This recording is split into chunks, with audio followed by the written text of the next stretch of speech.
Come on over. These are all the peas right here that we have growing.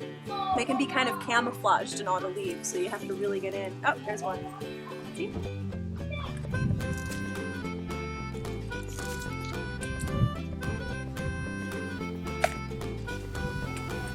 All right, we have what we need. Let's go grill. Now you guys, this is so easy to put together.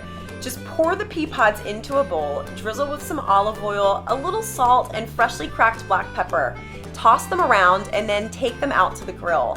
Now you want the grill to be screaming hot when you throw these on, so make sure it preheats for a good bit. I'm using one of these perforated grilling pans so that the peas don't fall through the grates. Shake them around and let them cook until they're nice and charred on the outside.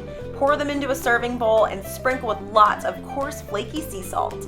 So now to eat these, you're gonna pop them in your mouth just like you would edamame at a Japanese restaurant. Grab the pod and just pull the peas out with your teeth. They're seriously addictive.